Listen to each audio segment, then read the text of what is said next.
Hi everyone, I am Rahul Kumar. Now Maharashtra के जलना district में एक रिसर्च कंडक्ट करवाया गया कि किस प्रकार से क्लाइमेट रेसिलियंस एग्रीकल्चर को बढ़ावा दिया जाए, इस बारे में इसमें बताया गया था। तो चलिए जानते हैं इसमें कि कौन कौन से मेजर फाइंडिंग आए रिसर्च के दौरान और कौन कौन से मेजर इम्पैक्ट हो रहे हैं क्लाइमेट चेंज के दौरान इन एग्रीकल्चर सेक्टर में और क्या किया जाना चाहिए, इसके बारे में चलिए डिटेल से डिस्कस करते हैं। लेकिन उससे पहले एक क्वेश्चन जो कि यूपीएससी के प्रीलिम्स 2021 में पूछा गया था, बताना है how is permaculture farming is different from conventional farming. तो इसका सही आंसर आप कमेंट बॉक्स में देने का कोशिश करें, सही आंसर को मैं हर्ट दे दूंगा। चलिए आगे बढ़ते हैं और बात करते हैं major finding on the research. तो ये रिसर्च जो पब्लिश किया गया है वो international journal of water resource development के द्वारा पब्लिश किया गया है। बबई और दुलगांव टाड़ जो कि महाराष्ट्र का 2 सेमी एरिड विलेजेस है, इसमें 15 ईयर्स के पीरियड में किस तरह का क्लाइमेट इम्पैक्ट देखने को मिला फार्मिंग सेक्टर में। तो ये जो 2 विलेजेस है इसको 2 तरह के फार्मिंग सिस्टम के लिए सेलेक्ट किया गया। पहला है आपका एग्रीकल्चर प्रोडक्टिविटी और इरिगेशन इंफ्रास्ट्रक्चर को इम्प्रूव करना, और दूसरा है आपका किस तरह से एग्रीकल्चर प्रोडक्टिविटी को बढ़ाया जा सके। चलिए अब हम लोग जानते हैं इस रिसर्च में कौन कौन से मेजर फाइंडिंग्स रहे हैं। ओवर द टाइम देखें तो जो ग्राउंड वाटर लेवल है वो डिक्लाइन होते चला जा रहा है, जिससे सॉइल हेल्थ भी डिटोरिएट हो रहा है। तो वाटर से डेवलपमेंट मेथड जैसे कि स्प्रिंकलर इरिगेशन, ड्रिफ्ट इरिगेशन जैसे चीज़ों को बढ़ावा देना, ताकि जो क्रॉप्स है वो बहुत जो इंटेंसिफाइड एग्रीकल्चर हो सके और कम पानी में भी एग्रीकल्चर हो सके। दूसरा फाइंडिंग में ये कहा गया है जो कन्वेंशनल तरीके से जो एग्रीकल्चर होता है सेमी एरिड रीजन में, उसमें एक लिमिटेड सक्सेस देखने को मिला है। तो अगर हम लोग मॉडर्न टेक्नोलॉजी का अगर इस्तेमाल नहीं करेंगे तो वहाँ पे अच्छा से जो एग्रीकल्चर प्रोडक्टिविटी बढ़ना चाहिए वो नहीं होगा। थर्ड आपका क्लाइमेट रेसिलियंस इंडिकेटर तभी इम्प्रूव होगा जब प्रोडक्टिविटी इन्हेंसिंग इंटरवेंशन को जब कंबाइन किया जाएगा वाटर मैनेजमेंट से, सॉइल हेल्थ से, livelihood diversification, food and nutritional security. अगर ये सब चीज़ से कंबाइन किया जाता है तभी जो क्लाइमेट रेसिलियंस इंडिकेटर है इम्प्रूव होता हुआ दिखेगा। अगर इसके कंपोनेंट्स के बात किया जाए क्लाइमेट रेसिलियंस इन्हेंसिंग के, तो monitoring, evaluation, learning and adaptive decision making, ये सब कुछ इंडिकेटर्स हैं। चौथा में अगर बेबई और दुलगांव टाड़ का बात करें तो बेबई में बेटर वाटर रिसोर्स देखने को मिला है। बेबईज resilience was attributed to access to adequate water throughout the year and better soil quality.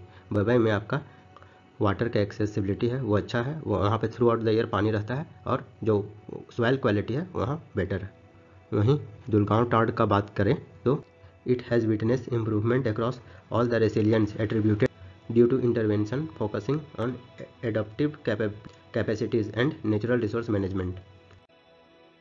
चलिए अब हम लोग बात करते हैं major impact of climate change on Indian agriculture. तो पहला है चेंजेस इन रेनफॉल पैटर्न। अभी आप लोग देख रहे होंगे जो मानसून है वो 1 सप्ताह डिले चल रहा है, तो इसके पीछे जो बड़ा फैक्टर है वो क्लाइमेट चेंज को ही बताया जाता है। उसी में हम लोग देखते हैं कि जो रेनफॉल का पैटर्न है उसमें चेंजेस देखने को मिलता है, उसके टाइमिंग में, उसके इंटेंसिटी में और डिस्ट्रीब्यूशन ऑफ रेनफॉल में भी चेंजेस देखने को मिलता है।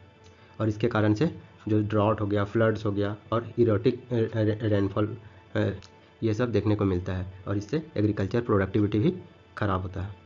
जैसे कि 2019 का बात करें तो बहुत सारे रीजन में जो क्रॉप यील्ड है उसमें डिक्लाइन देखने को मिला था। क्रॉप यील्ड कहने का मतलब पर हेक्टेयर में कितना क्रॉप का प्रोडक्टिविटी होता है, उसी को क्रॉप यील्ड कहते हैं। सेकेंड है आपका इंक्रीज टेम्परेचर। टेम्परेचर बढ़ने से जो क्रॉप ग्रोथ और उसका डेवलपमेंट होना चाहिए वो अच्छा से नहीं हो पाता है। ग्रोइंग सीजन में हाई टेम्परेचर होने से जो क्रॉप यील्ड है वो रिड्यूस होता है और उसमें जो क्रॉप में जो न्यूट्रिशनल वैल्यूज़ होते हैं वो भी रिड्यूस होता है। रिसेंट ईयर में देखा गया है जो हीट वेव आया है इंडिया में, उससे क्रॉप यील्ड इफेक्ट हुआ है। अगर हम लोग हीट सेंसिटिव क्रॉप का बात करें जैसे कि वीट और राइस का बात करें तो इस पर एडवर्स इम्पैक्ट देखने को मिला है। चलिए थर्ड में देखते हैं पेस्ट एंड डिजीज़ पैटर्न में एक शिफ्ट देखने को मिला है। तो क्लाइमेट चेंज का इन्फ्लुएंस जो पेस्ट एंड डिजीज़ होते हैं उसमें भी एक चेंजेस देखने को मिला है और इससे एग्रीकल्चर पेस्ट मैनेजमेंट में एक चैलेंज उभर कर सामने आया है।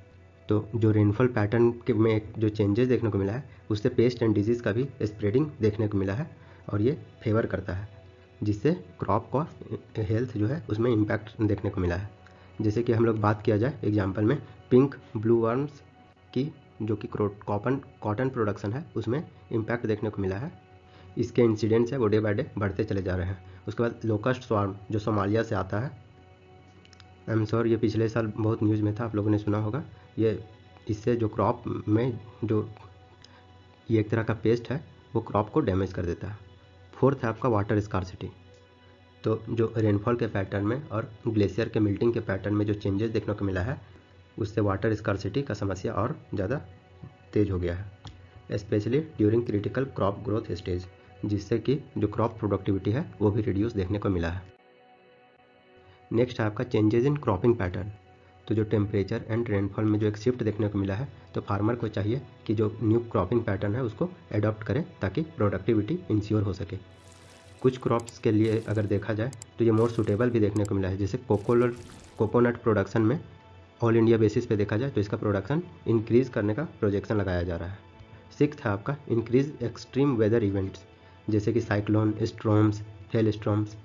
इसके इंटेंसिटी और फ्रीक्वेंसी में और ज़्यादा इंक्रीमेंट देखने को मिलता है, जो कि क्रॉप को एक सिग्निफिकेंट डैमेज पहुंचा सकता है, लाइवस्टॉक इंफ्रास्ट्रक्चर को भी डैमेज कर सकता है। इससे जो क्रॉप यील्ड होगा वो लॉस होगा और फार्मर्स का इनकम भी घटेगा। जैसे कि आप रिसेंटली जो साइक्लोन बीपर जो आया है आपका अरेबियन सी में, वो आप देख ही सकते हैं। तो चलिए जानते हैं वे फॉरवर्ड के बारे में कि और क्या क्या किया जा सकता है। तो पहला है आपका input intensive to knowledge intensive agriculture. India को डाइवर्सिफाई फार्मिंग ऑफ प्रैक्टिसेस के लिए ही जाना जाता है, तो एक नेशनल लेवल डायलॉग होना चाहिए ताकि फ्यूचर में जो क्रॉप डाइवर्सिफिकेशन है वो भी देखने को मिले। एडवांस वर्ल्ड जो डेवलप्ड कंट्रीज़ का बात करें तो उन लोग भी प्रिसीजन फार्मिंग की ओर मूव कर चुके हैं। प्रिसीजन फार्मिंग में क्या होता है, सेंसर का इस्तेमाल करना, मॉडर्न टेक्नोलॉजी का इस्तेमाल करना, साइंटिफिक टूल्स का इस्तेमाल करना for extract practices and application of input. जो स्मार्ट और प्रिसाइज फार्मिंग है ये हाईटेक फार्मिंग की ओर ले जाएगा, जिससे कि एवरेज कॉस्ट है उसमें रिडक्शन देखने को मिलेगा, फार्मर्स का इनकम है वो बढ़ता हुआ देखने को मिलेगा और इससे और भी अदर जो चैलेंजेस है वो भी घटता हुआ देखने को मिल सकता है। सेकेंड बात करें inter cropping and agro forestry. एक ही फील्ड में हम लोग अलग अलग तरीके का क्रॉप को अगर ग्रो करते हैं उसी को इंटर क्रॉपिंग कहा जाता है। और चारों ओर फार्म में आप लोगों ने देखा ही होगा कि चारों ओर ट्री लगाया जाता है, उसी को बोलते हैं एग्रो फॉरेस्ट्री, और बीच में खेती किया जाता है, जिससे कि सॉइल जो इरोजन है उसमें रिडक्शन देखने को मिलता है और क्लाइमेट रेसिलियंस एग्रीकल्चर भी देखने को मिलता है। जैसे कि इंटर क्रॉपिंग का बात करें, जो लेग्यूम्स जो दलहन का क्रॉप होता है उसको सीरियल्स के साथ लगाने से उसके प्रोडक्टिविटी में इंक्रीज देखने को मिलता है, क्योंकि हम लोग जानते हैं जो लेग्यूम प्लांट्स होता है उसमें नाइट्रोजन फिक्सेशन का कैपेसिटी होता है और सीरियल्स जो होता है उसको नाइट्रोजन चाहिए होता है। तो ये जो लेग्यूम्स का ट्रीज़ है, जो लेग्यूम्स प्लांट्स है, वो सीरियल्स क्रॉप को नाइट्रोजन प्रोवाइड करवाता है। तो इंटर क्रॉपिंग करने से क्या होता है कि जो फार्मर है वो सिंगल क्रॉप के ऊपर डिपेंड नहीं होता है। अगर मान के चलिए एक क्रॉप ख़राब भी हो गया तो एक क्रॉप तो रहेगा ही, तो इससे जो रिस्क है वो मिटिगेट होने में हेल्प करता है। एग्जाम्पल का बात किया जाए, जैसे ड्रॉट टॉलरेंट मिलेट्स हो गया, उसको प्रमोट करना ताकि फार्मर को मदद मिल सके जो क्लाइमेटिक कंडीशन जो चेंज हो रहा है उससे फाइट करने में। थर्ड है आपका क्लाइमेट स्मार्ट वाटर मैनेजमेंट। तो जो इफ़िशिएंट वाटर मैनेजमेंट है वो बहुत ज़्यादा क्रूशियल हो जाता है क्लाइमेट रेसिलियंस को लेकर, स्पेशली अगर हम लोग वैसा रीजन को बात करें जो वाटर स्ट्रेट है। Climate smart water management practices है वो एग्रीकल्चर प्रोडक्टिविटी को इन्हांस करेगा वाइल कंजर्विंग वाटर रिसोर्स, और वाटर रिसोर्स को भी कंजर्व करने का काम करेगा। जैसे कि construction of pond, check dams, farm pond, ये सब क्या करेगा, वाटर को, रेन वाटर को स्टोर करेगा, जिससे कि ग्राउंड वाटर भी रिचार्ज होगा और फार्मर्स के इरिगेशन में भी मदद करेगा। तो फार्मर्स है वो ड्रॉट जैसे कंडीशन में भी इस वाटर का इस्तेमाल कर सकते हैं इरिगेशन प्रोसेस में। तो जो इरेटिक रेनफॉल है, कभी आप बारिश अच्छा होता है कभी नहीं होता है, तो इससे भी छुटकारा मिलेगा। तो यदि आपको ये वीडियो अच्छा लगा हो तो लाइक करें, सब्सक्राइब करें और शेयर करें, और अगर इसका PDF डाउनलोड करना चाहते हैं तो डिस्क्रिप्शन बॉक्स में लिंक्स के थ्रू कर सकते हैं। And thanks for watching.